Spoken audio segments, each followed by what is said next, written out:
지난번에 여기서 끝났잖아요. 프리드만 방정식. 다음부터 조금씩 크게 쓸게요.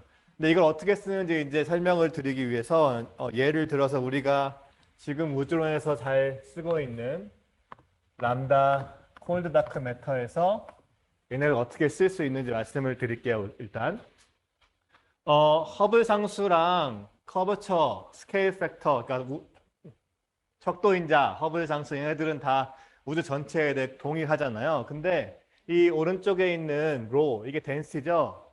이 덴시티는 아인슈타인 방정식에서 에너지 모멘텀 텐서로부터 왔잖아요. 그러니까 이 덴시티는 어떻게 돼야 되냐면 우주에 있는 모든 덴시티를 합해야 돼요. 그죠? 그 람다 CDM에는 뭐가 있냐면 요 안에 들어있는 애는 크게 매터랑 레디에이션이랑 람다가 있겠죠. 그렇죠? 그래서 이거를 나눠주는 거예요. A 파이 G에 로의 매터, 로의 레디에이션, 로의 람다. 이렇게 써주고요. 그리고 밑에 항도 역시 왼쪽 항은 우주 전체에 똑같이 적용되는 척도 함수의 가속도 항이잖아요. 근데 오른쪽에는 로랑 P가 있는데 이 로랑 P도 사실은 더해주는 거예요. 그러니까 이렇게 썸을 해주면 되겠지. 여기 X로. 그리고 얘는 X. 그러니까 얘는 마이너스 4파이 G에 나누기 3에 어제 잠깐 얘기했는데 매터에 대해서는 P가 0이죠. 그죠? 왜냐면 P 프레셔는 속도의 제곱에 비례하니까 매터라는 거는 굉장히 천천히 움직이는 녀석들이라 했잖아요. 그러니까 매터는 P가 없고 로만 있습니다. 그리고 레디에이션 같은 경우에는 P가 로의 3분의 1이라고 했죠. 그게 W가 3분의 1이라는 거였잖아요. 그러니까 그래서 얘가 3 곱하기 P가 3 곱하기 3분의 1의 로가 돼가지고 더하면 2배의 로 레디에이션이 되고 람다 같은 경우에는 특이하게 프레셔가 W로 쓰면 아이고 안 보이겠다. 얘는 0, 얘는 3분의 1, 람다는 W가 마이너스 1, W라는 건 P 나누기 로였잖아요. 그러니까 P가 마이너스 로니까 여기다 로에다가 마이너스 3 로를 더하면 마이너스 2 로의 람다. 지난 시간에 마지막에 얘기했던 게 뭐였냐면 우주의 가속 팽창을 주기 위해서는 레디에이션이랑 매터는 안 되고 지금 우리 그 스탠다드한 람다 CDM 모델에서는 딱 람다만 그 역할을 할 수 있다 그랬잖아요. 그게 바로 여기에 마이너스가 붙어서 그런 거죠. 그렇죠? 이렇게 쓰는 거고 마지막에 이제 이 식이 있는데 이 식은 어제 지난 시간에 얘기했지만 이 두 개를 가지면 얘는 나오잖아요. 사실 근데 그거는 사실 한 컴포넌트의 얘기고 지금 이렇게 세 개가 이렇게 한 컴포넌트 여러 개 있으면 나오진 않죠. 근데 이 식은 사실은 뭐냐면 각각의 x 컴포넌트에 대해서 성립하는 식이에요. 그리고 이 식은 항상 성립하는 건 아니고요. 항상 성립하는 건 아니고 언제 되냐면 x가 보존될 때.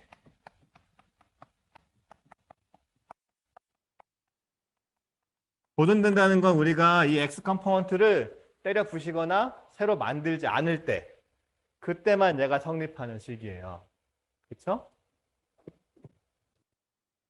그래서 이 식은 지난 시간에 우리가 어떻게 했냐면 w를 써서 x 닷 더하기 3h에 1 더하기 wx의 로 x는 0 이렇게 바꿨죠. 왜냐하면 w가 p 나누기 로니까 x 컴포넌트에 대해서 그리고 얘를 이제 컨스턴트 w에 대해서 풀면 로 x가 로 x 낫의 스케일 팩터의 마이너스 3, 1 더하기 wx 이렇게 변한다는 것도 지난 시간에 얘기를 했었어요. 그러니까 w가 주어지면 물질의 이퀘이션 오브 스테이트가 주어지면 그 물질이 팽창하는 우주에서 덴시티가 어떻게 변하는지 알 수 있죠. 그죠? 각각의 데니스가 어떻게 변하는지 알 수 있는데 그게 언제냐면 x가 보존될 때. 보존된다는 거 우리가 얘를 새로 만들거나 부시지 않을 때. 그럼 만들거나 부실 때는 어떻게 될까요? 그럼 얼마나 많이 오른쪽에 넣어줘야겠죠. 그죠? 얼마나 많이 부시는지 넣어줘야 되고. 그래서 사실 얘는 다른 게 아니라 continuity equation이에요. 어떻게 생각하면 되냐면 매터 같은 경우는 우주가 팽창함에 따라서 매터 덴시티가 척도인자의 3 파워로 줄어들잖아요. 그거는 매터 에너지는 사실 질량 에너지밖에 없으니까 질량 에너지로 각각의 애들은 다 매스를 갖고 있는데 걔네들의 덴시티가 우주가 2배로 팽창하면 세 방향으로 2배로 팽창하니까 8배로 줄어들고 그죠? 4배로 팽창하면 세 방향에서 4배로 팽창하니까 64배로 줄어들고 그렇게 점점 작아지는 거잖아요. 그게 바로 이 시간에 들어있는 거예요. 여기에 근데 레디에이션이 들어가면은 하나가 더 붙는다고 했죠. 왜냐하면 레디에이션들은 사실 그 모멘텀 자체가 에너지의 대부분을 차지하잖아요. 매스가 없으니까 아니면 굉장히 빠르기 때문에 그럼 모멘텀은 근데 어제 우주론적인 적색이동에 의해서 우주가 팽창하면 팽창하는 척도 개수의 반비례해서 더 줄어든다 그랬죠.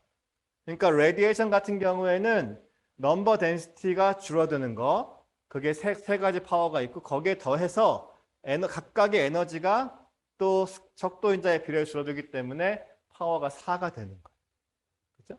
그게 이제 이 프리드만 방정식을 쓰는 거고 사실 근데 우리가 이 방정식을 이런 식으로 쓰진 않아요. 보통 쓸 때는 여러분들 예를 들면은 에스트로파이 같은 거 쓸 때 이렇게 안 쓰잖아요. 어떻게 쓰냐면 우리가 새로운 양을 정의를 하는데 그 양이 이제 오메가라는 양을 정의하는데 어떻게 정의하냐면 처음에 이제 크리티컬부터 정의하죠. 저게 작다고 했으니까 조금 더 크게. 크리티컬 데인시티는 뭐 각각의 스케일 팩터에 대해 정의할 수 있는데 어떻게 정의하냐면 모든 시간에 대해 다른 거예요. 어떻게 정의하냐면 저 K를 0으로 만드는 덴시티예요. 그러니까 저 맨 위치에서 K를 0으로 놓으면 뭐가 되냐면 3H 제곱 나누기 A 파이 G 얘가 크리티컬 덴시티인 거예요. 지난 시간에 얘기했듯이 H는 지금 현재 값은 허블 파라미터고요. 옛날 우주에서는 H 값이 다르잖아요. 그 다른 값이 허블 팽창 계수, expansion rate이라고 했죠. 그러니까 이거 다 시간에 따라 변하는 양이고 이거에 대해서 우리가 각각의 컴포넌트에 대해서 얘를 크리티컬로 나눈 요 값을 오메가라고 정의해요. 오메가. 그렇죠? 네. 그리고 그러면은 이 식을 좀 더 간단하게 할 수 있을 텐데, 근데 저 중간에 3K 나누기 A제곱, 제가 좀 못생겼잖아요? 그래서 쟤를 비슷하게 오메가랑 똑같이 쓰려면 정의를 다시 하는데, 오메가 K라는 걸 정의하거든요. 오메가 K. 걔를 마이너스 K 나누기 A제곱, H제곱으로 새로 정의를 해주는 거예요. 이렇게. 왜 이렇게 하냐면 이 두 정의를 가지고 저 첫 번째 프리드만 이퀘이션을 쓰면 굉장히 간단하게 쓸 수 있어요. 어떻게 쓰냐면 오메가 K 더하기 summation of x의 오메가 x는 1. 항상 이렇게 쓸 수 있거든요. 그래서 여기다 마이너스를 붙이는 거예요. 이 마이너스 사인을 굉장히 주의해야 되는데 어제 했던 거에서 K가 1이면 양의 공률을 갖는다 했잖아요. 그런데 이 마이너스 사인 때문에 양의 공률을 갖는 우주에서는 오메가 커비처는 음수예요. 음의 공률을 갖는 우주에서는 오메가 커비처는 약수고 헷갈리죠? 근데 그렇게 함으로써 우리가 다 더할 수 있으니까 이걸 다 더하면 뭐가 좋냐면 우리가 이 오메가들을 마치 파이 차트에 그 부분 비율처럼 나타낼 수가 있는 거거든요. 그래서 이렇게 써요. 오케이? 근데 그 중에서 특히 현재 값, 모든 거의 현재 값은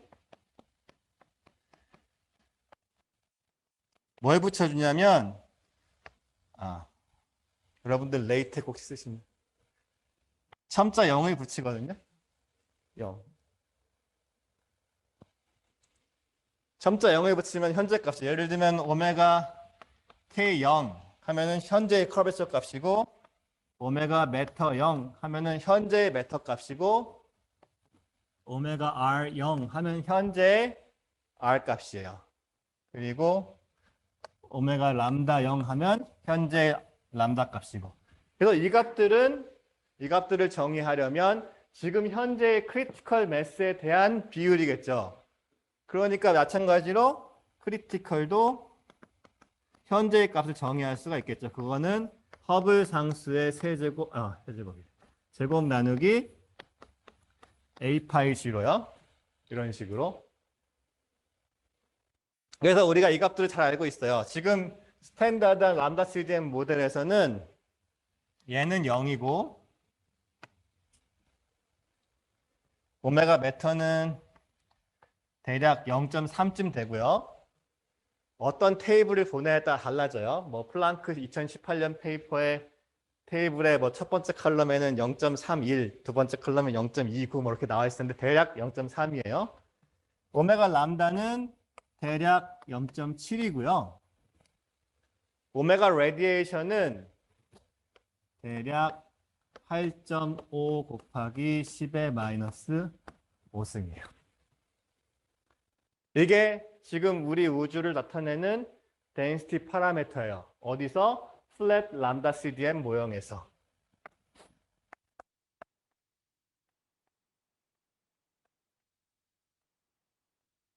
요게 이제 플랫 람다 CDM 모델이 지금까지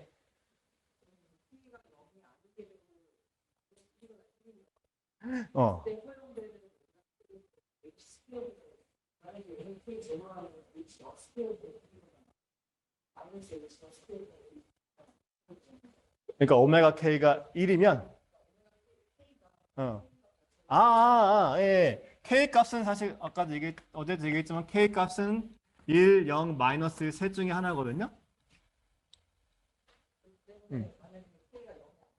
0이 아니면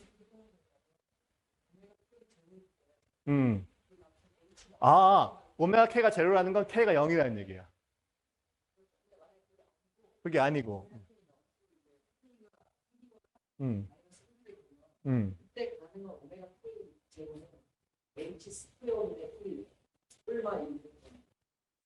A 곱하기 H 스퀘어분의 1이죠. 그러니까 A 있잖아, A. 이게 좋은 질문이에요. 어떤 의미의 좋은 질문이냐면 제가 빠뜨리고 얘기 안 한 걸 지적하는 질문인데 이 K가 이 세 값만 갖는다는 게 이상하긴 하잖아요. 그죠? 근데 K가 플러스 1이나 마이너스 1일 때 그러니까 K가 0일 때는 A가 어떤 의미도 없어요. A의 절대값이 K가 0일 때는 그냥 아무거나 쓰면 돼요. 예를 들면 내가 모든 거리를 지금 현재 내가 갖고 있는 자를 가지고 재고 싶다. 그럼 A를 지금 현재를 1로 놓고 과거로 갈수록 작아진다라고 하면 되고 그죠? 근데 A는 의미가 없어요. 그럴 때는. 근데 K가 1이나 마이너스 1이면 여기서 A는 의미를 가져요. 그때 A는 우주 전체의 공간 공률의 의미를 갖거든요. 그러니까 A는 그때는 디멘전이 있는 퀀티티예요. 알겠나요? 그러니까 K가 0일 때는 아무 A나 써도 된다. 근데 K가 1이나 마이너스일 땐 A가 의미가 있다는 거죠. 근데 그럼 그때 A를 어떻게 구하냐면 A 낫이 이 식을 이용하면 돼요. 마이너스 K 나누기 H 낫 제곱에 오메가 K의 스퀘어 루트겠죠. 요게 A 제로의 값이에요. 그러니까 K가 0이 그치? 오메가 K가 0이 아닌 값이다 하면 A 낫 우주의 공률은 H 낫이랑 오메가 K 곱한 걸로 결정된다는 거죠. 물론 이 K는 아니요. 그러면 안 돼요. 그러니까 K가 0이 아니면, 그래서 이걸 하나 더 쓰면, 사실 우리가 예상할 수 있듯이 우주의 곡률은 order of magnitude는 1 over 허블이어야겠죠. 그 다음에 amplitude는 스퀘어 루트에 K는 그냥 요거를 다 양수로 만들어주는 양이기 때문에 그냥 제 생각에는 오메가 K 이렇게 써주면 그게 우주의 곡률이 되는 거예요. 그러니까 A를 내 맘대로, A 낫을 내 맘대로 잡을 수 있을 때는 오직 한때, 플랫할 때. 플랫하지 않으면 그렇게 하면 안 됩니다. 알겠죠? 제가 너무 옛날 사람 같은데 제가 옛날에 대학원 처음 갔을 때 우리가 항상 이렇게 다 배웠었어요. K가 0일 때, 1일 때, 마이너스 1일 때. 근데 요즘은 이 플랫 람다 CDM이 하도 계속 컨펌 되고 있으니까 교과서에서도 잘 K를 안 쓰더라고요. 요즘은 다 그냥 유니버스는 플랫하다라고 시작을 해서 이게 약간 러스 테크놀로지 같은 느낌이 좀 있죠. 그래요. 그래서 여기까지 했고 그 다음에 이제 요 정의를 가지고 저걸 다시 써볼게요. 다시 쓰면 어떻게 되냐면 양변을 다 H 낫으로 나눠줄 거예요. 그 다음에 요 오메가를 쓰면 프리드만 이퀘이션이 지금 여러분들이 좀 익숙할 만한 폼으로 나올 거예요. H0 제곱에 오메가 메터가 마이너스 3승 오메가 레디에이션이 마이너스 4승 오메가 람다는 아무것도 안 붙고요. 커비처가 네. 커비처는 0이라고 했지만 뭐 그래도 섭섭하니까 이렇게 써줄게요. 그리고 이제 이거를 어떤 상황에 따라서는 우리가 A 말고 적색 이동에 대한 함수를 쓰고 싶을 거잖아요. 그럴 때 이제 어제 나왔던 그 식 있죠? 1 더하기 렐 시프트가 A 제로 나누기 A 이거였잖아요. 그렇죠? 이걸 써주면 허브를 또 이제 렐 시프트에 대해 쓸 수도 있겠죠.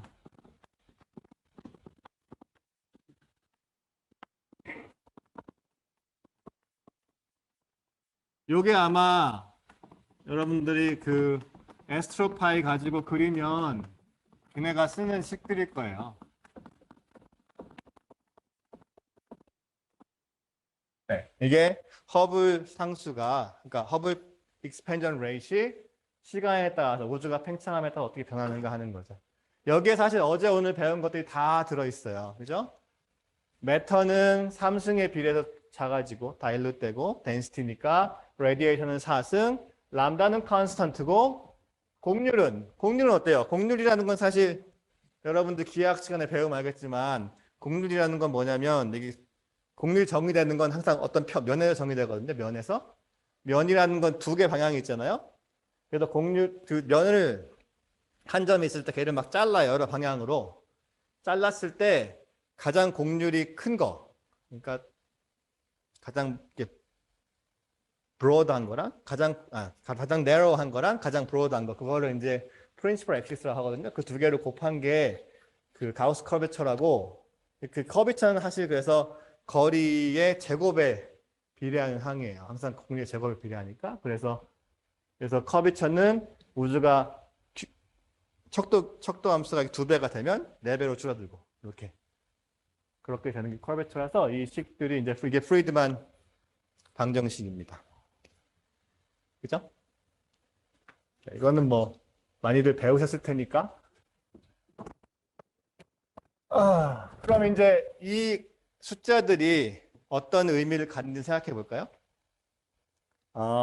저게 지금 파이 차트라고 했잖아요. 그렇죠? 그러니까 지금 우주에서는 가장 도미넌트한 양이 뭐예요? 이 람다겠죠? 70%. 그리고 매터가 30%. 그 레디에이션은 굉장히 작잖아요. 그죠? 그래서 그림을 하나 드릴게요. 이걸 뭘로 했더라? A. 로그 A. 그리고 이거를 로그로. 이게 밀도가 일로 올라가는 거고 이게 로그 A예요. 그리고 여기가 지금이죠. 로그 A나 지금.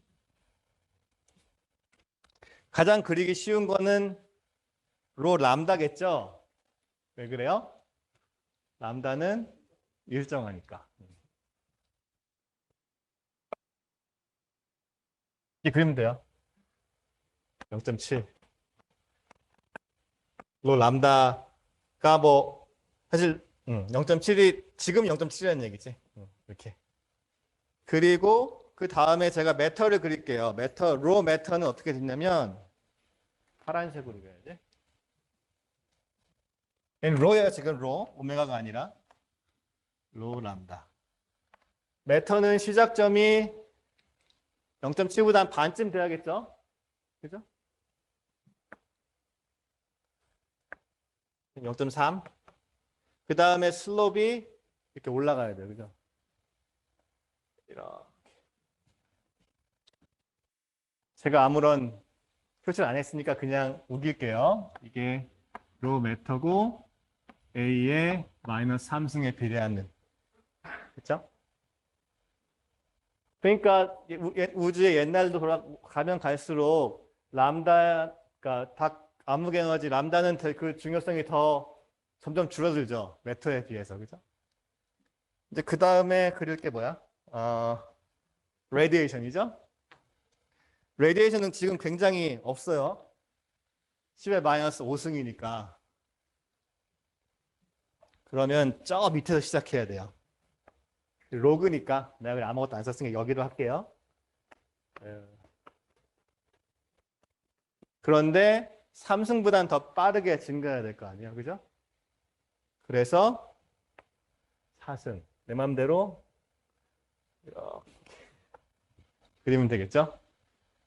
제가 로 레디에이션은 A의 마이너스 4승에 비례한다. 그렇죠? 다른 거 한 게 아니라 여기 배운 식들을 다 쓴 거예요. 그죠? 그 식들 그냥 그림으로 나타낸 거죠. 그래서 지금 우주는 람다가 도미네이트 되어 있는데, 그죠? 우주 상수가 도미네이트 되어 있는데 조금 더 옛날로 가면 뭐가 도미네이트 해요? 메타가 도미네이트 하고, 그죠? 조금 더 전 우주로 가면 레디에이션이 도미네이트 하게 되는 거죠. 그죠? 이게 우주의 히스토리예요. 또 여기 이 점이 있죠. 이 점을 메타 레디에이션 이퀄리티라고 하고 이 점을 그래. 메타 람다 이퀄리티라 그래. 좀 불공평한데 항상 메타가 앞에 오니까 우리는 공평하게 이걸 RM이라고 할까요? 이 시간에 맞게. 그래서 여러분들이 사실 이건 쉬운 계산이잖아요. 0.7 하나는 0.7로 컨스턴트인데 한 놈은 0.3에서 시작해서 이렇게 3승으로 올라가고 한 놈은 8 곱하기 10에서 5승에 시작해서 4승으로 올라갈 때 언제 같아지냐 하는 건 계산해 볼 수 있겠죠. 계산을 해보면 얘가 어이씨 A로 안 썼네. 레디에이션 메러 이퀄리티가 레드시프트가 한 3,500 정도에서 일어나고 이 람다 메타 이퀄리티는 레드시프트가 0.33 정도에서 일어난대요. 그렇죠? 자, 그럼 이렇게 로가 변하는데 그림 하나를 더 그릴 거예요. 뭘 더 그릴 거냐면 요 바로 밑에 그리면 좋은데. 쟤네 다 알죠? 먼저 지울게요.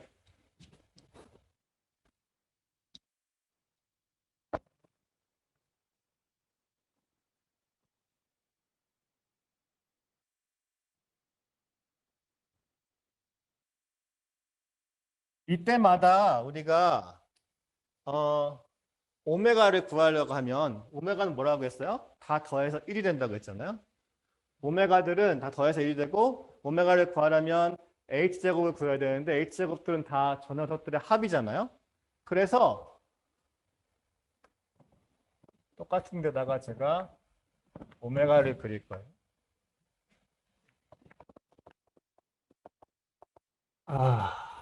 여기가 나오고 여기가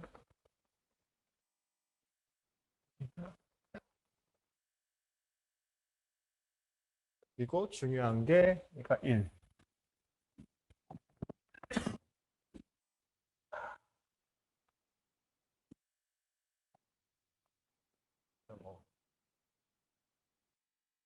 지금은 얘 0.5고 0.7쯤에 있잖아요.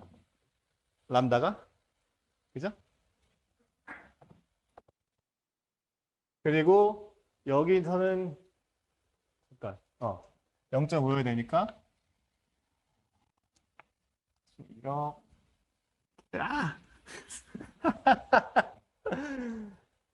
그림 꼴 이거를 이터레이션을 하면 되겠지. 이렇게. 이터레이션을 하고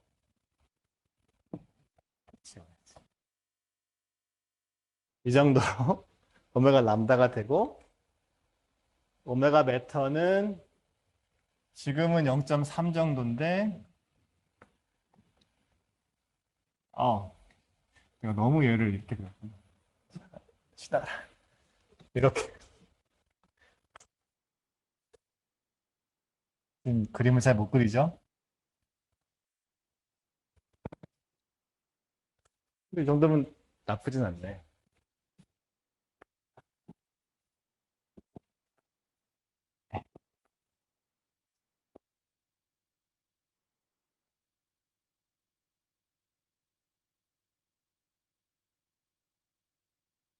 나쁘지 않죠? 이렇게 되는 거예요. 그래서 항상 오메가들은 더하면 1이 되게. 근데 제가 여기서 로그니까 이 로그가 아니었다면 사실은 이 메터 레디에이션 메터랑 람다가 트랜짓 할 때는 이 뒤에 메터 레디에이션보다 굉장히 샤프하게 트랜짓 해야 되거든요. 왜냐면은 람다는 컨스턴트인데 지금 메터는 3개의 파워로 커지잖아요. 그래서 얘는 굉장히 스티프하게 이렇게 올라가고 그거에 비해서 여기는 굉장히 그래주얼해요. 무슨 얘기냐면 여기는 3개 파워인데 4개 파워니까 파워 하나밖에 차이가 안 나잖아요. 그래서 메터가 캐치업 할 때, 그러니까 시간을 거꾸로 갈 때 레디에이션을 캐치업 할 때 좀 더 느리게 캐치업하게 되는 거거든요. 그래서 저런 그래프가 나와요.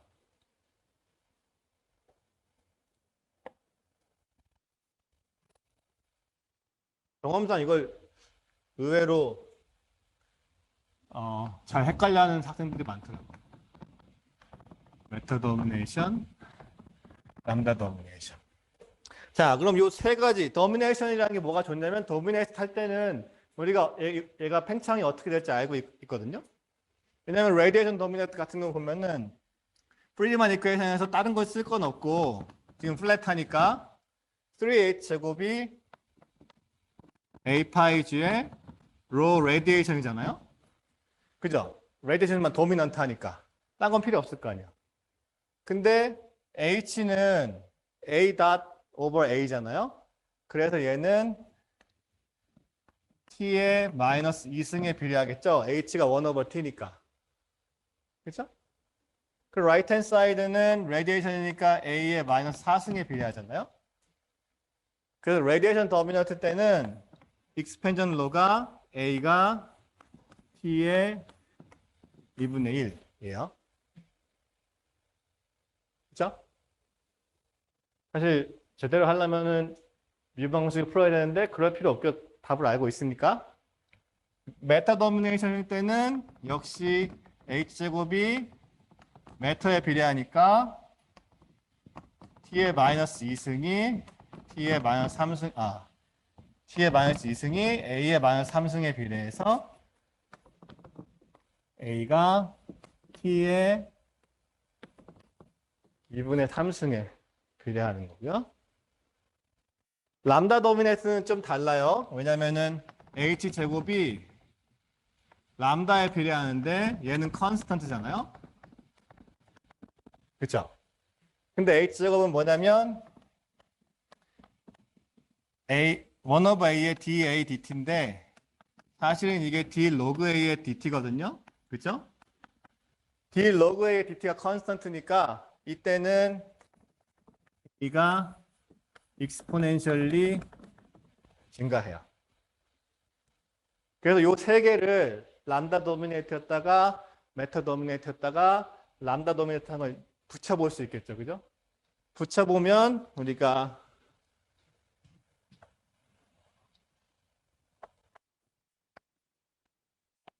시간에 따라서 스케일 팩터가 물론 로그입니다. 로그가 아니면 그릴 수가 없어요. 하도 시간이 오래 돼가지고. 어떻게 되는지를 알 수 있겠죠. 처음에는 2분의 1로 가다가 2분의 3, 3분의 2, 일단 엑스포넨셜이니까 이렇게, 이렇게, 이렇게. 그리고 얘는 완전 엑스포넨셜인데 우리는 지금 그 전에 있으니까 여기쯤 있을 거예요. 지금이 t0. 그 다음에 매스매티카 들고 제가 해봤거든요, 어제. 해보니까 재밌게도 0.96 나오더라고요. 정말 우리 어제 지난주에 에스티메이트 했던 게 이거였잖아요. 그죠? 이거랑 계산한 게 비슷해요. 그러니까 이거는 지난주에 했던 거. 못 뛰어넘어도 얘는 진짜인데 이렇게 하면 13.5 기가이어 135억 년 나와요. 그러니까 이걸 0.3이랑 0.7을 넣고 H도 넣어야지. H는 0.7을 넣고 하면은 135억 년인 걸 저 프리드만 방정식으로 바로 할 수가 있어요. 그쵸?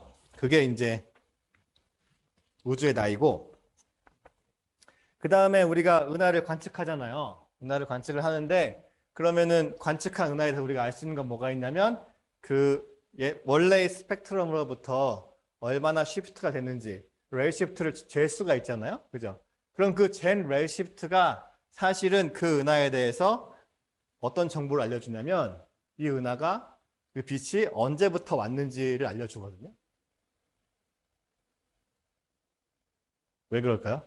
이건 굉장히 재밌는 성질이긴 한데 레일 쉬프트를 재면 그 은하에서 온 빛이 언제부터 얼마나 많은 시간 동안 우리한테 왔는지 알 수 있어요. 그럴 것 같아요? 왜 그럴 것 같아요?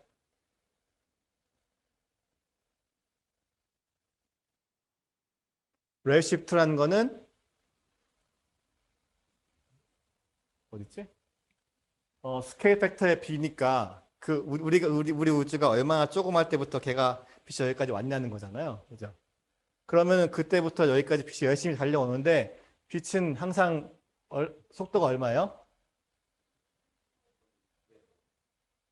30만 킬로미터 per 세컨드죠. 그러니까 빛이 30만 킬로미터 세컨드로 달려온 거잖아요. 그걸 알고 있기 때문에 그래요. 그렇죠? 그래서 이건 여러분들이 다 안다고 치고 여기를 지울게요. 내가 저거를 지울 일이 있을까?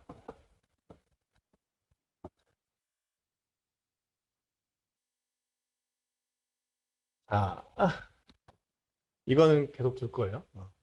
빛이 달려오는데 그 어제 우리 쓴 매트릭 있잖아요. ds 제곱은 마이너스 c 제곱 dt 제곱 더하기 a 제곱에 1 빼기 ki 제곱 여기만 이렇게 있잖아요. 뒤에 붙은 것들이 그죠? 이거 매트릭인데 이 매트릭에서 모든 이게 시공간의 구조를 나타낸다고 했잖아요. 근데 매트릭에서 중요한 특징 중 하나가 뭐냐면 빛에 대해서요. 빛은 어떤 경로로 움직이냐면 ds가 0인 경로로 움직여요. 이거를 널 지오대식이라고 그러거든요. 널 지오대식. 그래서 이거는 다른 게 아니라 일반 상대성 이론에서 또 우리가 매트릭을 쓰는데 그 매트릭은 C제곱 DT제곱 더하기 DX제곱이잖아요. 그렇죠? 근데 빛은 항상 빛의 속도로 움직이니까 빛의 속도로 움직이는 DX랑 DT를 넣으면 이게 뭐가 돼요? 0이 되죠? 그죠? 이거를 일반 상대성 이론에서 더 일반화시킨 거예요. 그래서 어떤 스페이스 타임이건 이거는 이제 특수 상대성 이론에서 나온 거고 일반 상대성 이론 더 이제 일반화시키면 널 지오대식이라고 하는데 어떤 시공간이건 빛은 항상 ds가 0인 궤적을 따른다 하는 게 알려져 있어요. 그게 방금 제가 얘기했던 항상 빛은 50만 킬로미터 퍼 세컨드로 움직인다 라는 거랑 같은 이야기예요. 이해가 되나요? 어려워요? 안 어렵지? 응? 자, 그럼 널 지오대식이 우리에게 어떤 이야기를 해주는지 한번 알아볼게요. 뒤에는 다 필요 없던 게 얘는 다 d세타랑 뭐 d파인데 우리가 지금 생각하는 거 빛이 직선으로 레디얼하게 딱 온다고 생각하는 거예요. 그러면은 C제곱 DT 제곱이 A제곱 DR 제곱 1 빼기 KR 제곱이잖아요. 그렇죠? 널 지오대식에서 빛이니까. 그럼 얘는 T니까 더 옮기고 그러면은 이제 빛이 움직인 코모빙 거리 이거는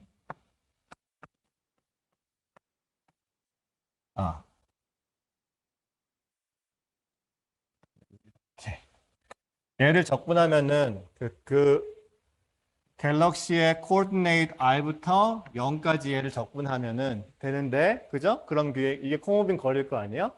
A에 곱해진 게 다 이게 코모빙이니까 그렇죠? A를 곱하면 피지컬이 되고 근데 걔가 뭐랑 같냐면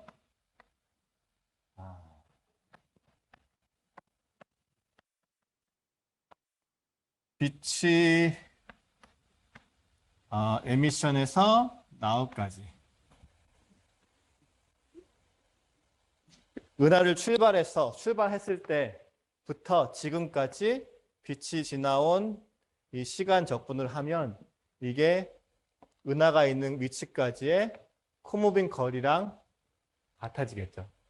그렇죠? 그러니까 이게 사실은 빛이 뭐 1초를 갔다 그러면 얼마나 걸렸냐 그러면 당연히 트리비얼하게 30만 킬로미터다 그거잖아요. 그 스테이트먼트를 휘어진 우주 공간에 대해서 하면 이렇게 되는 거예요. 그렇죠? 그래서 이거를 풀면은 이제 은하가 빛이 어디서부터 왔는지를 알 수가 있습니다. 이게 계속 나올 거니까 조금 더 계산을 해볼게요. 얘는 뭐랑 같냐면 t를 a로 바꾸면 da에 a 곱하기 a 닷이랑 같고요. 그렇죠? 근데 a 닷이 h 곱하기 a니까 이렇게 쓰네. a에 a 제곱 곱하기 a 이렇게 되는 거예요. 그래서 처음 시작할 때부터 에미션 때부터 여기까지 얼마나 걸어왔니 하면은 이렇게 아니면 이거를 우리가 레드시프트 적색이동에 대해 쓸 수도 있어요. 적색이동에 C가 다 빠졌네. 적색이동에 대해 쓰면 C 곱하기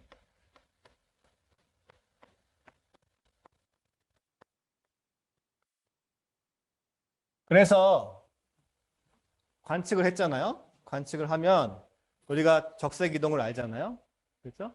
그럼 그 적색 이동에 해당하는 은하가 어디서 왔는지 그 코모빙 디스턴스 카이를 이제 알고 싶으면 이적분을 하면 돼요. 아까 나왔던 H는 아까 나왔던 오메가 매터, 오메가 레디에이션 뭐 그런 것들이 다 들어있는 애고 그다음에 이 적분을 하면 이제 각각의 적색 이동에 대해서 은하의 은하까지의 거리를 알 수가 있습니다. 네. 네.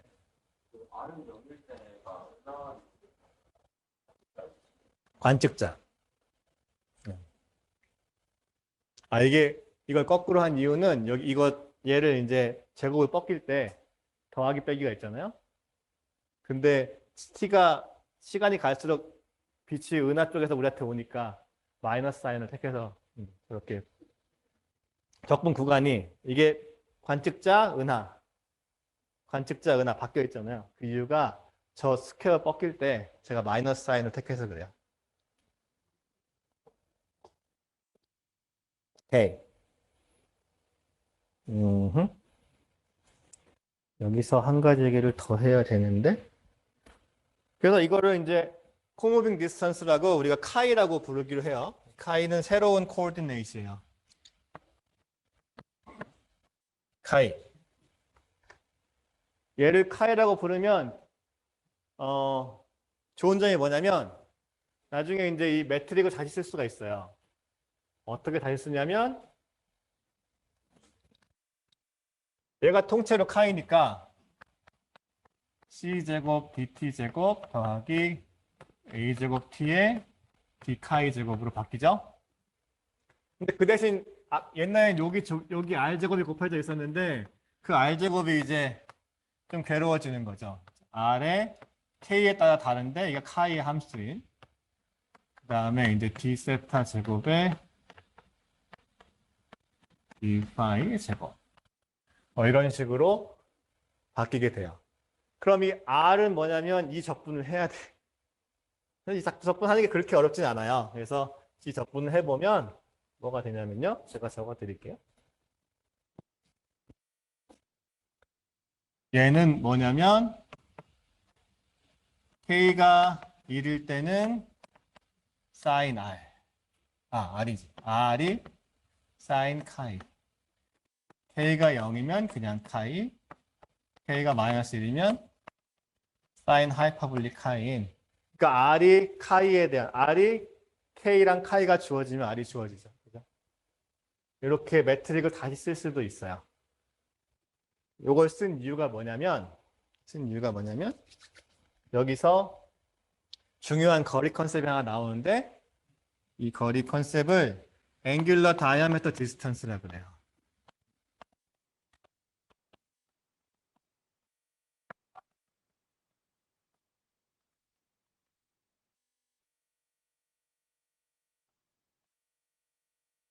얘는 뭐랑 연결이 되냐면 소위 말하는 표준차랑 연결이 되거든요. 우리가 이제 표준차라는 게 뭐예요? 거리를 아는 거잖아요. 거리를 아는 어떤 녀석이 우주에 있어요. 뭐 10kp짜리. 근데 걔를 내가 쟀어. 이쪽 끝이랑 이쪽 끝을. 그러면은 뭘 재는 거예요? 앵글을 재는 거죠.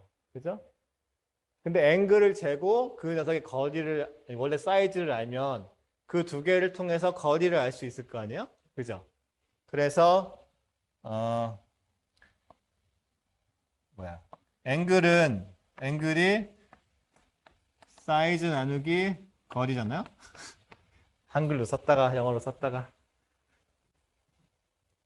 죄송합니다. 사이즈가 뭐지? 크기. 일관성이 있어야지. 여긴 또 영어네.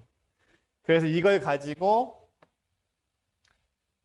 재는 건데 어떤 크기가 있을 때 그럼 그 크기를 나눠주는 거리가 무엇일까 하는 거죠. 그죠? 이 매트릭을 보면 이 자가 우리랑 수직 방향으로 있다고 생각하면 그 두 점에 대해서 d카이는 0일 거 아니야? 똑같은 거리에 있으니까. 그리고 그 수직 방향을 우리가 파이는 0인 곳으로 딱 잡아요. 그래서 항상 그럴 수 있죠? 그러면은 이 각 크기는 얘랑 얘만 관계하잖아요? 그죠? 그래서 크기 나누기 거리, 여기 나오는 거리가 뭐냐면 a 곱하기 rk 카이가 되거든요. 얘를 angular diameter distance라 그래. 그죠?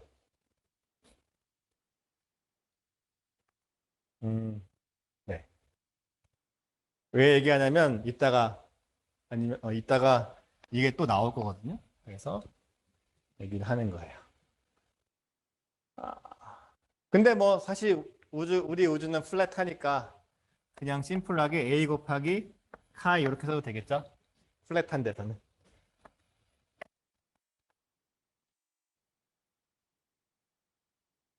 네, 이게 표준차고. 아, 지우지 말아야 할 걸 지웠네. 그 다음에 아까 레시프트가 주어지면 은하까지의 거리를 잴 수 있다고 했잖아요. 그래서 그 식이 무엇이었냐면 그 식이 무엇이었냐면 이거였죠. 카이가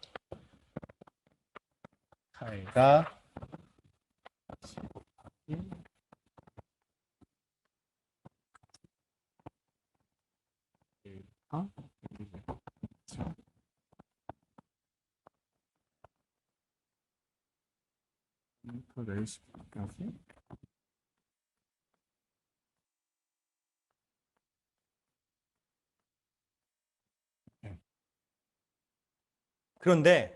그런데 얘가 무한히 커질 수 있을까요? 우리가 어떤 레시프트가 있으면 은하가 지금 뭐 요즘은 JWS 덕분에 레시프트 10인 은하도 관측하잖아요. 그러면은 레시프트 100에서는 은하가 있을까? 은하가 없겠지. 예를 들면 레시프트 100에 뭐 어떤 빛을 내는 게 있으면 그 빛을 볼 수가 있겠죠. 1000에서는 있겠죠. 만에서는 힘들겠죠? 왜냐면 CMB 라스케든 서피스가 1000이니까.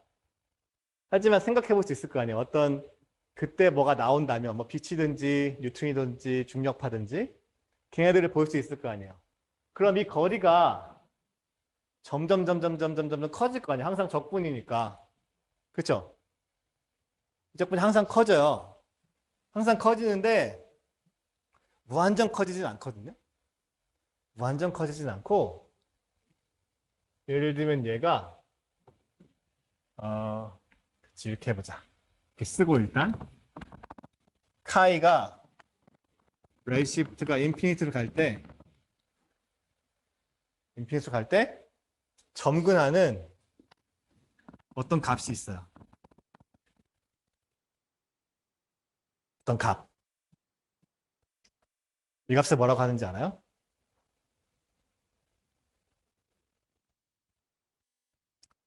이 값의 의미가 뭘까? 관측 가능한 우주의 크기. 그걸 뭐라고 하냐면 지평선이라고 그래요. 호라이즌.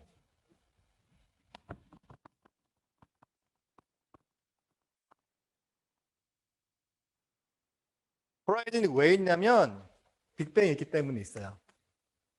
그리고 우리 우주가 135억 년이기 때문에 있어요.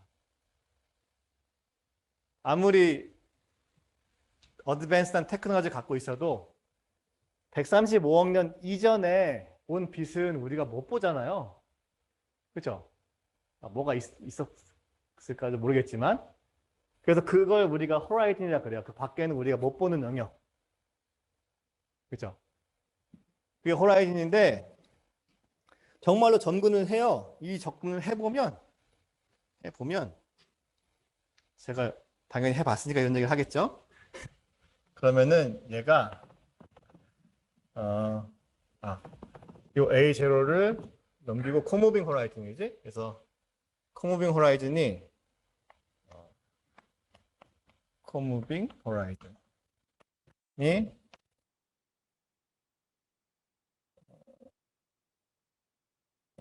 아니었네? A0를 넘겨서 하는 게 아니었구나. 어쨌든 써볼게요. A0를 곱하긴 했네. 0부터 A0까지 사실 저 인피니티가 나온 적분보다는 요게 쉽거든요.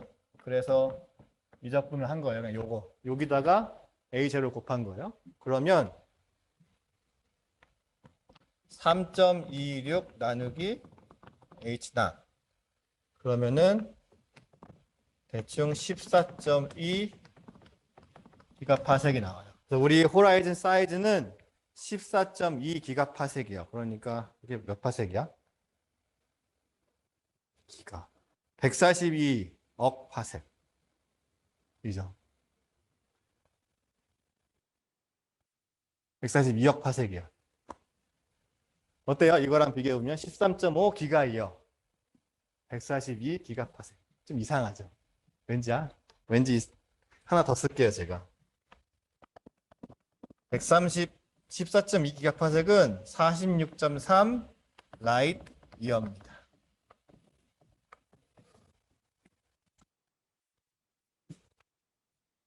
방금 무슨 일이 일어났죠? 내가 계속 했던 얘기가 뭐예요? 빛의 속도는 1초에 30만 킬로미터. 그죠? 빛이 1년 동안 간 거리는 1광년. 근데 열심히 계산했더니 빛이 135억 년 동안 갔는데 거리가 463억 광년. 이상하죠? 왜 그럴까? 왜 이런 말도 안 되는 일이 일어났을까요? 물론 수학은 잘못된 게 없으니까 우리가 생각을 고쳐 먹어야겠죠? 자, 뭐가 잘못됐을까요? 왜 135억 년을 갔는데 463광년씩이나 갔을까요?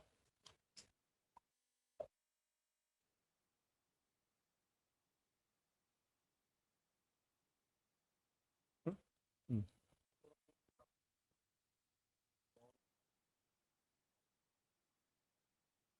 근데 너머에서 오는 도달하지 못하죠. 근데 저 호라이즌이라는 게 뭐냐면 우리 적분을 한 게 우주 초기에서부터 그러니까 아까 갤럭시까지 거리 계산할 때는 갤럭시가 출발한 그 시간부터 지금까지 적분했잖아요. 근데 이 빛은 무슨 빛이냐면 빅뱅 때 우주 초기에서 출발해가지고 지금 우리한테 온 빛이 얼마나 움직였냐 하는 거예요. 근데 확실히 우주 초기부터 지금까지 빛이 움직였으면 걔는 135억 년을 움직인 건 맞잖아요. 그렇죠? 근데 이 작품을 해보니까 463광년을 움직였단 말이죠. 그럼 빛이 빛의 속도로 움직이지 않는 걸까요? 응? 가속 팽창해서 여기는 빛보다 빠르게 팽창하는 순간이 빛보다 빠르. 그래. 빛보다 빠르게 팽창하는 순간. 근데 그건 어떤 순간이죠?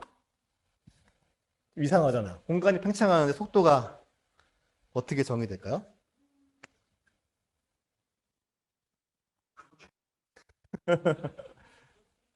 우리가 저번에 그랬죠. 속도는 누가 정의하냐면 코무빙 옵저버가. 코무빙 옵저버는 공간에 대해 움직이지 않는 애들이라고 했잖아요. 걔들이 측정한 공간의 속도는 0이겠죠. 이건 근데 왜 이렇게 이상한 일이 일어날까요? 자, 생각을 해보세요. 왜? 네. 음? 잠깐만. 미안해요. 40.3 라이즈는 너무하잖아? G를 빼먹었어. 그죠? 기가 라이디어였어요.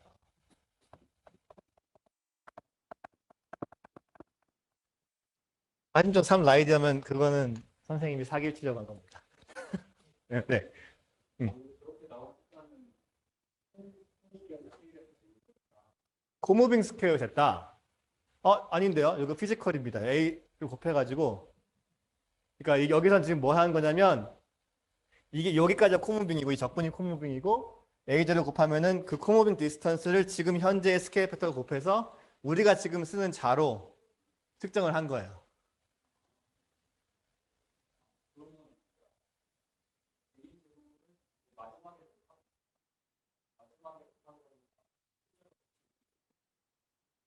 아, 음, 음, A 제곱을 밖에서 못하는 게 아니라 음. A를 무조건 안으로 넣어가지고 그때 A를 그냥 아, 그럼 적분이 잘못된 거야? 그럼 이걸 이렇게 코모빙으로 구하면 달라지나? 그러진 않을 것 같은데. 아니 근데 비슷하게 가고 있어요 지금. 지금 여기 이걸 좀 보면 더 이해가 되려나? 이 식에서 한번 봐봐요. 이 식에서 빛이 레디얼리 움직이는 빛을 생각해봐요. 얘가 다 0이야. 그죠? 그러면 여기 여기서 빛의 속도가 1초에 30만 킬로미터 간다고 했을 때 초에 해당하는 건 얘겠죠. 1초에 30만을 간다고 했을 때 그 30만에 해당하는 건 뭐냐면 얘랑 얘랑 곱한 거죠. 그렇죠? 그러니까 빛은 피지컬 디스턴스로 항상 30만 킬로미터를 가요. 지금도 그렇고 옛날에도 그랬어요. 옛날에는 우주가 더 작았잖아요. 우주가 더 작았는데도 30만 킬로미터를 그 작은 데서 가는 거예요. 그럼 그 빛이 지나간 코무빙 디스턴스는 어떻게 되겠어요? 커지겠다. 그죠? 예를 들면 렐시프트가 그러니까 우주 시기가 지금보다 반이었을 때 빛은 1초에 30만 킬로미터를 가지만 60만 코모빙 킬로미터를 가는 거예요.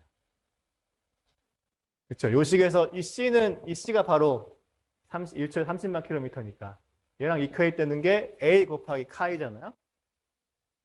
그래서 우리가 빛이 그러면은 우주 초기부터 얼마나 움직여 왔냐라는 걸 계산할 때는 이거 나누기 A를 해서 적분하는 거잖아. 사실은 이게 사실은 처음에는 내가 그걸 안 써가지고 더 헷갈렸을 수도 있겠다.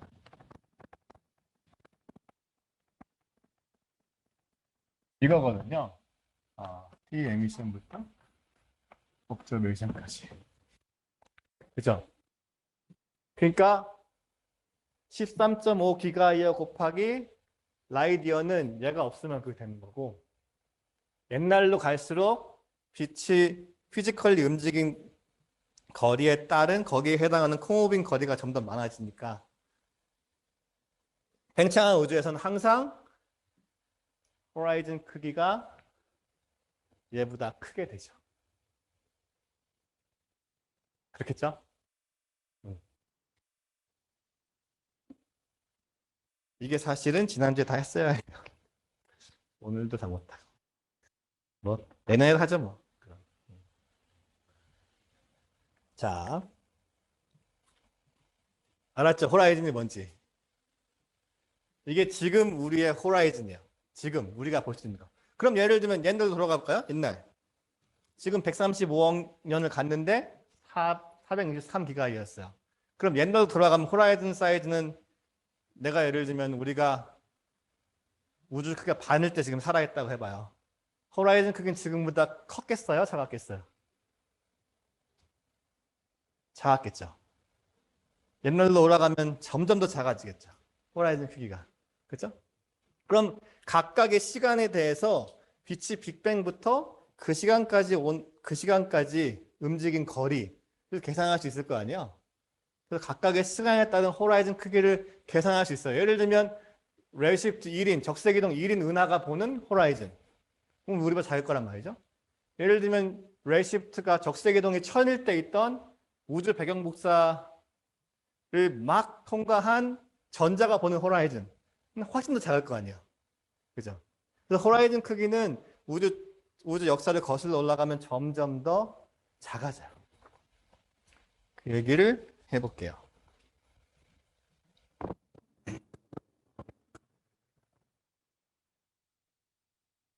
사실 이제 지금부터는 왜 인플레이션이 필요한지에 대한 이야기를 하고 있는 거예요.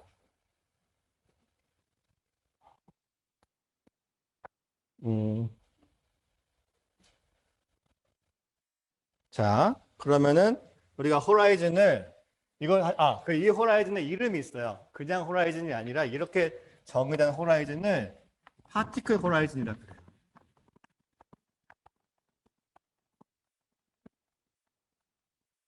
어떤 뜻이냐면 어떤 파티클도 빛보다는 빠르게 움직일 수가 없잖아요. 그래서 그러니까 빛이 가장 빠르게 움직이니까 모든 다른 파티클은 다 저 안에 있어야 된다. 그런 뜻이에요. 그러니까 우리가 지금 우리랑 서로 상호작용하는 어떤 파티클들은 모두 다 저 안에 있어야 된다. 저 밖에 있는 애들이랑 우리가 어떤 통신을 하거나 교감을 하면 그거는 인과율을 위배한 거예요. 그럼 안 되는 거야.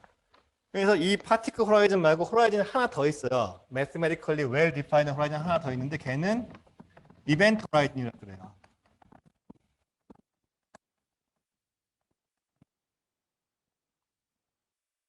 얘는 뭐냐면 파티클 호라이즌은 우주에 시작부터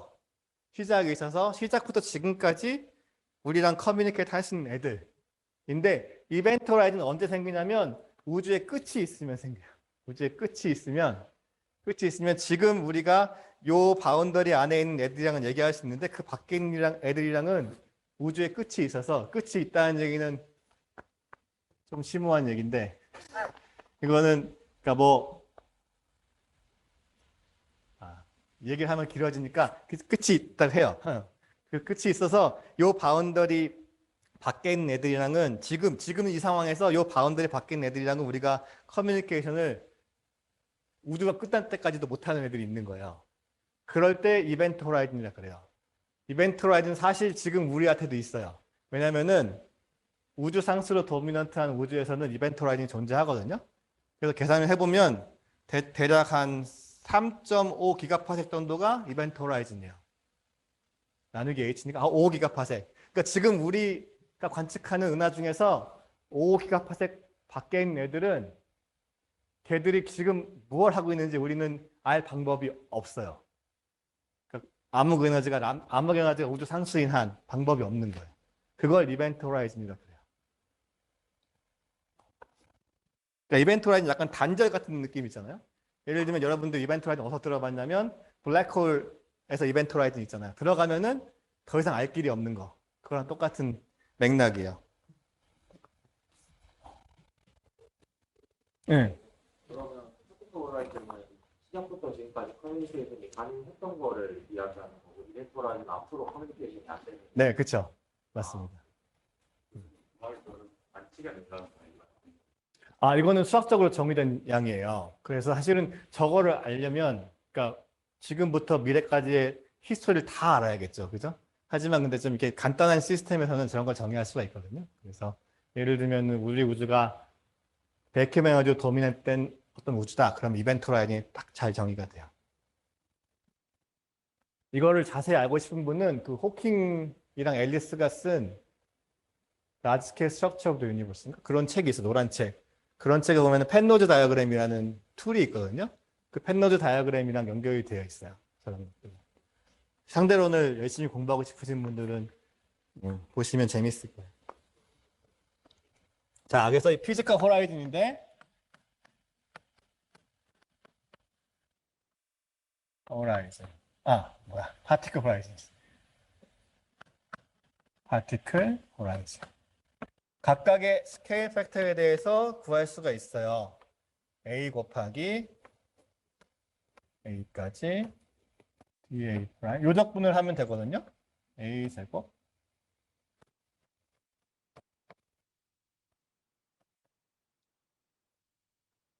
여기다가 거기에 스케일 팩터 곱해준 거죠. 이건 똑같이. 시간이 없으니까 계산은 제가 한 걸 그냥 쓸게요. Radiation Dominant Universe면 얘가 A 제곱에 비례하고요.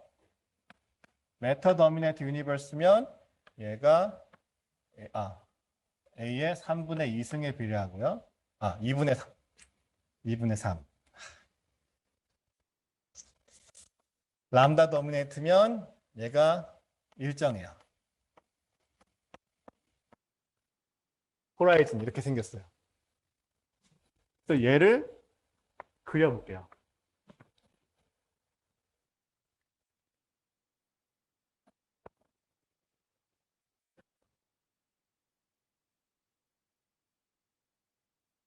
지금 호라이즌에 대한 걸 잘 생각해야 돼요. 호라이즌이라는 게 뭐냐면 빅뱅 때부터 우리랑 서로 상호작용할 수 있는 그런 최대의 거리예요. 그러니까 호라이즌 밖에 있는 애들은 말 그대로 지평선 너머에 있는 애들이라서 우리랑은 상관할 수 없는 애들인 거예요. 그죠? 그게 호라이즌이야. 어떤 스케일을 하나 그릴게요. 난다. 디스턴스. A 함수로 A. 로그 A. 이거 로그 A.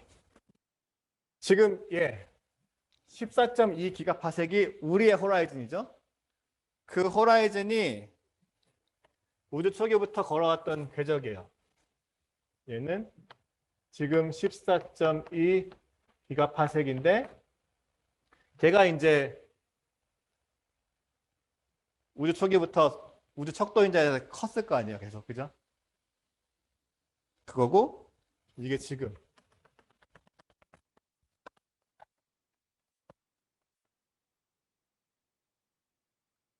람다가 도미넌트하면 얘가 컨스턴트인데 지금은 완전히 람다가 도미넌트하지 않기 때문에 조금은 기울기가 있을 거예요. 그래서 기울기를 이렇게 그리고 그다음에 메터 도미넌트 되면서 얘가 다시 이렇게 2분의 3 그리고 이렇게 돼요. 이 변곡점이 너무 세게 그렸네. 얘가 이퀄리티. 그러니까 여기가 레디에이션 도미네이트고 여기가 메터 도미네이트예요. 자, 지금 내가 그린 건 뭐냐면 얘는 지금 우리 호라이즌, 우리 지평선. 지금 얘는 노란색은 뭐냐면 호라이즌을 지평선을 A의 함수로 나타낸 거예요.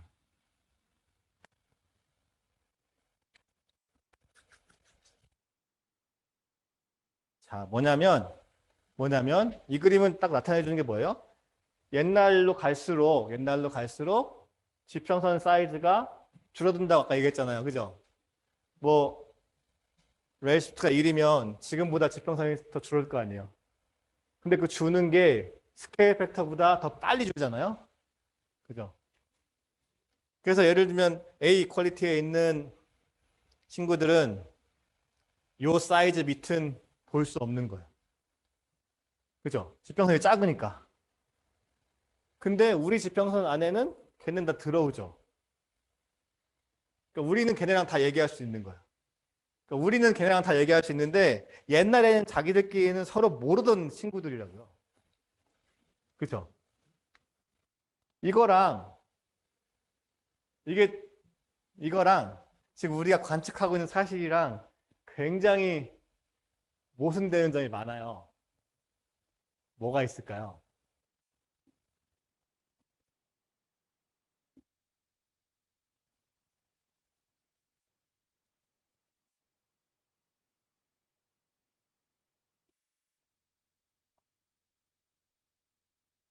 그쵸? 뭐가? 어떤 게? 우주의 대체적인 배치나 모양이, 그쵸? 예를 들면 슬로우니스타 스카이 서베이를 보면 노스캡이 있고 서던캡이 있잖아요. 걔들은 노스캡은 이쪽 방향에 있는 뭐 10기가파섹을 서베이한 거고 서던캡은 여기에 있는 10기가파섹을 서베이한 건데 걔네를 보면 통계적으로 같아요. 걔네의 분포나 뭐 2점 함수나 3점 함수가 다 같게 나온다고요? 그게 말이 돼요? 이 그림을 보면 걔네들은 또 이쯤 살고 있을 거 아니에요. 그렇죠? 얘네들의 보는 호라이즌은 작다고요. 그지? 서로 볼 수 있는 호라이즌은. 근데 우리는 걔네들 다 볼 수 있어요. 왜냐면은 얘네들은 다 우리 호라이즌 안에 들어있으니까. 그렇죠? 근데 걔네들은 서로 모르는데 왜 같을까? 하는 거죠. 문제가 이해가 되셨나요? 이게 문제예요. 이 문제가 이름이 있어요. 지평선 문제라고 Horizon Problem이라는 문제가 있어요. 어떤 문제냐면 옛날로 우주로 갈수록 그 옛날의 호라이즌들은 다 지금 호라이즌보다 작아야 된단 말이죠. 그렇죠? 그럼 우리 우주에는 그럼 호라이즌이 작다는 얘기는 빅뱅 때부터 이 패치랑 저 패치는 다 서로 독립적으로 서로 모르는 상태에서 진화를 해온 거예요. 근데 우리가 관측을 해본 결과 걔네가 다 같다는 거죠.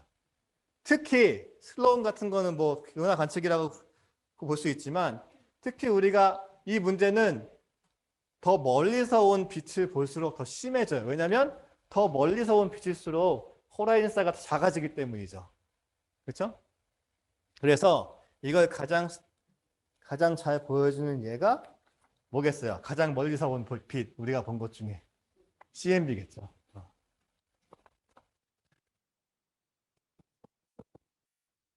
CMB 때의 파티클 호라이즌을 계산해 보면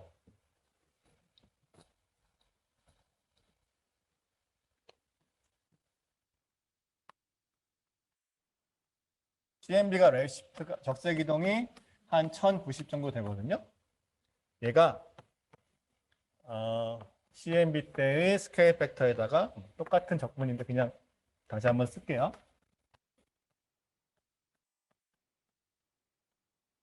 이 적분을 해주면 지금은 H나 기준으로는 이 정도 되고 얘가 한 0.18 메가파섹 H 인버스예요. 그러니까 한 180 킬로파섹 그 정도예요. 호라이즌이. 얘는 피지컬이니까 코모빙 호라이즌은 한 180 메가파섹 정도 되겠죠? 그죠? 그런데 얘랑 지금 비교해야 될 게 뭐냐면 이건 했고 저 앵귤러 다이아메터 디스턴스예요. 저 180 메가파섹이 우리가 지금 봤을 때 얼마나 크게 보이겠냐 하는 거죠. 저 180 메가파섹이라는 건 미안해요. 180 커모빙 메가파섹. 180 킬로파섹이라는 건 뭐냐면 CMB 때 적색 이동이 1090일 때 지네끼리 알고 지내던 그 사이즈잖아요. 그렇죠? 저거만 벗어나면 얘네랑 얘네는 서로 모르던 애들이에요. 빅뱅 때부터 한 번도 만나본 적 없는 애들이라고요. 그죠? 그 한 번도 만나본 적 없는 애들의 사이즈는 구하려면 우리가 저 앵귤러 다이아메터 디스턴스를 구해야 되는데 얘도 재밌게도 동일한 적분이에요. 저 A 곱하기 카이니까 카이 하면은 CMB 때부터 빛이 지금까지 왔을 때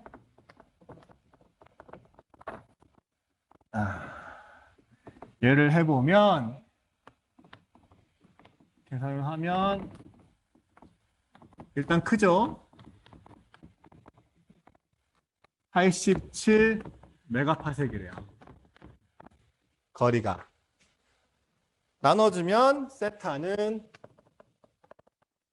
저 사이즈가 1.2도라는 거죠. 1.2도. 우리가 CMB 하늘을 봤을 때 우주 배경복사 하늘을 봤을 때 1.2도마다 다른 우주였다는 거예요. 그 전에는 서로 소통할 수 없는 1.2도니까 제곱하면 1.4 스퀘어 디그리. 전천이 몇 스퀘어 디그리죠? 4만. 그러니까 우리가 4만 개의 서로 다른 그런 조그만 우주들이 있는 거예요. CMB에. 근데 우리가 관측해 보니까 어땠어요? CMB는 어느 방향을 보던 간에 2.7도로 같았단 말이죠. 그쵸? 이러면 안 되잖아요. 이러면 안 되는 거 아니야? 그치? 빅뱅 우주론에서 우리가 수학적으로 생각해 보면 호라이즌이라는 게 있단 말이죠. 굉장히 작아요. 그죠? 근데 그 호라이즌이 안에 있는 애들은 빅뱅 때부터 CMB가 디커플 할 때까지 서로 모르고 지낸 애들인데 걔가 다 템퍼처를 쉐어한다는 것이 말이 안 된다 하는 이 문제가 바로 horizon problem이에요. horizon problem.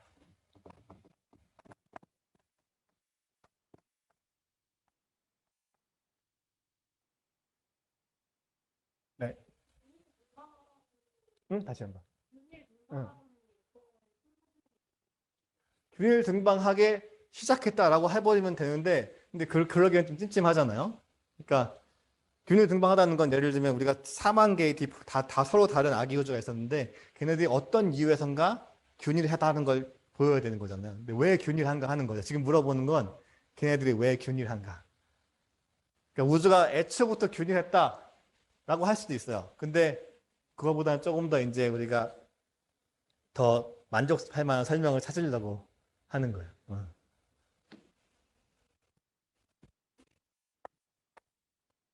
그러니까 균일이 등방하라는 것 자체가 사실은 문제가 되는 거죠. 그리고 한 가지 더 있으면 뭐냐면 여러분들 혹시 이런 그림을 본 적이 있을 거예요. 이거는 그 앵귤러 하모닉 모멘트고 이게 CMB를 가지고 CMB가 얼마나 비균일한지를 그래프로 그릴 수가 있거든요. 이 CMB의 파워 스펙트럼이라고 하는데 이렇게 생겼어요.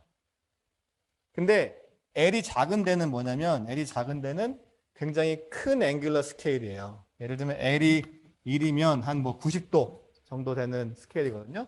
근데 CMB 보면 여기가 0이 아니고 어떤 값을 가져요. 이건 무슨 얘기냐면 이게 이점 상관함수거든요.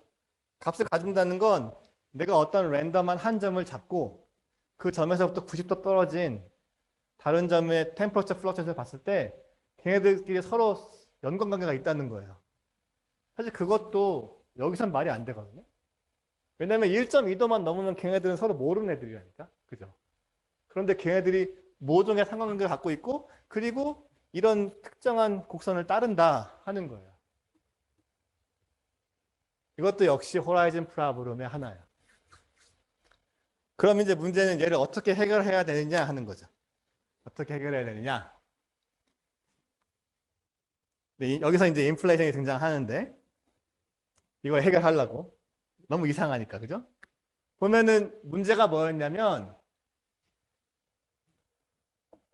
이 앵귤러 다이아메터 디스턴스는 이 똑같은 적분 함수를 CMB 때부터 지금까지 적분한 거죠. 저 호라이즌 이 호라이즌도 정말 똑같은 함수잖아요. 똑같은 애를 0부터 A 스타까지 적분한 거예요. 그죠?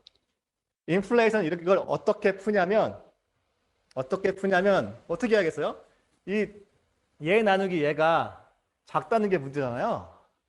그죠?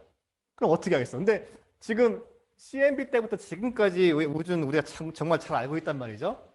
그거는 건들기가 싫은 거예요. 그죠? 그럼 한 가지 방법은 뭐가 있어요? 얘를 어떻게 해야 돼요? 크게 해야 돼, 작게 해야 돼? 얘를. 응? 크게 해야 됐지. 그죠? 얘를 크게 만들면 될 거 아니에요. 얘를 크게 만들면. 그러니까 레디에이션 전에 뭐가 있는지 모르겠지만 얘를 좀 어떻게 크게 만들까 하는 거지. 이 그림에서 보면 지금 이 호라이즌이 작은 게 문제잖아요. 그러니까 어떻게 해서든지 얘를 이만큼 옮기면 되겠죠. 내가 지금 그림을 이상하게 그렸어 그런데 잠깐만. 이게 너무 스티프하다. 바뀌는 건 없어요. 그냥 이렇게 조금만 덜 스티프하게 그릴게요. 이렇게 오다가 어떻게 하면 되냐면 왜 지웠지? 아까 호라이즌이 메터에서는 뭐 제곱 어떻게 2분의 3 근데 람다에서는 뭐였어요? 컨스턴트였죠. 이렇게 늘리면 어떨까? 하는 아이디어인 거예요. 늘리면 어떻게 돼요? 늘리면 만날 거 아니에요. 그죠? 빅뱅 이후 언젠가는 그러니까 얘를 늘린 거야 지금 이렇게 늘렸어. 이렇게 늘렸어. 언젠가는 초기에 늘어져 가지고 우리 호라이즌이랑 얘랑 만나면 되는 거예요. 그죠? 근데 뭐가 이걸 할 수 있냐면 람다가 할 수 있어요.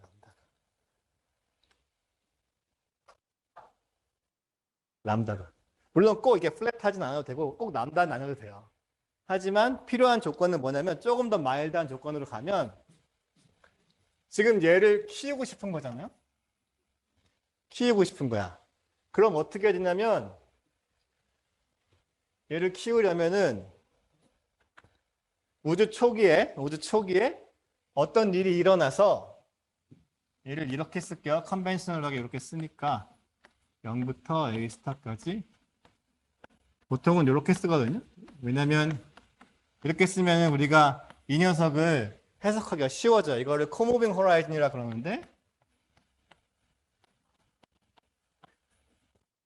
한 가지 주의할 점은 이 코무빙 호라이즌은 아까 얘기했던 파티클 호라이즌이나 이벤트 호라이즌하고는 상관이 없는 애예요.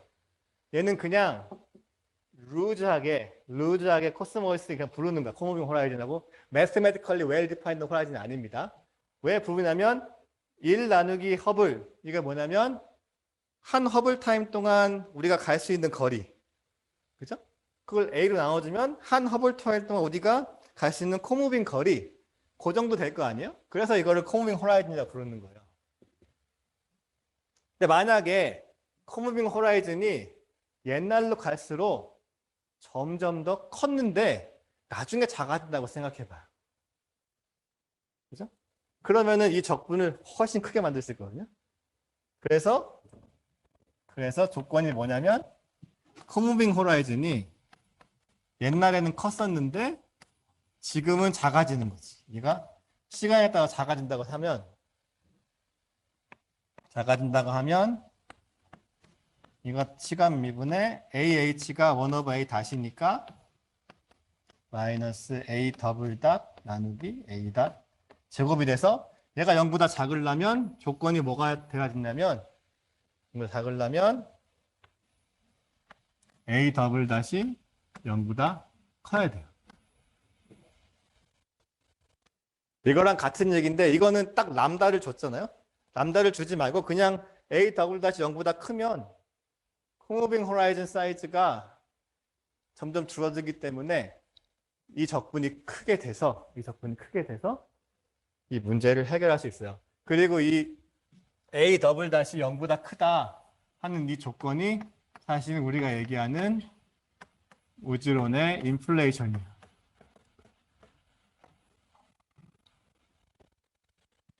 그러니까 다른 조건들도 많이 있거든요. 근데 이게 가장 그럴싸한 모티베이션입니다. 뭐 다른 것들은 보통 보면은 꼭 그러지 않아도 되는데 뭐 그런 생각이 드는데 이 호라이즌 프로블럼은 사실은 정말 이상하거든요. 꼭 그래야 될 것만 같아. 예를 들면 이 호라이즌 문제를 벗어나려면 우주가 어떤 이유에서건 균일 등방하게 태어났어야 되는데 그건 좀 이상하잖아요. 그럼 뭐 물어볼 문제가 하나도 없죠. 우주론의 문제도 예를 들면은 우주상수가 왜 0.7인가? 그것도 우주가 이렇게 태어났으면 이렇게 되는 거지. 그렇죠? 그래서 얘를 인플레이션이라 그래요. 매터나 레디션 도미넌트 이 상황에서는 항상 코무빙 호라이즌이 저 미분이 0보다 커요. 항상 증가하는 거야. 얘가 스티프하잖아요. 그지? 그러니까 코무빙 호라이즌이 0보다 작다는 건 얘가 어느 순간인가 이렇게 간다는 거예요. 이렇게. 이걸 하고 싶은 거야. 그죠? 지금 문제가 였던 얘가 계속 이렇게 됐잖아요. 그죠? 그러니까 얘가 이렇게 올라가면 돼. 이 올라가는 걸 만들어주는 게 바로 인플레이션. 그래서 올라가서, 그러니까 계속 내려가면은 얘랑 안 만날 거 아니에요. 그러니까 우리 호라이즌 안에 있는 애들이 항상 호라이즌 밖에 있다고요.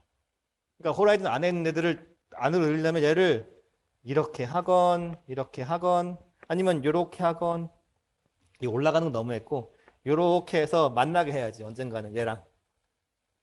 그죠? 그러니까 이 곡선이랑 우리의 지금 호라이즌 안에 있는 애들이 옛날에도 한 번 더 호라이즌 안에 있게 애들이 서로 전혀 모르던 애들이 아니라 언젠간 알던 애들인데 서로 모르게 됐다가 다시 알게 되는 거죠. 그렇죠? 그걸 바로 인플레이션이 해주는 거예요. 그래서 어떻게 그렇게 하는지는 내일 아침에 또 말씀드릴게요.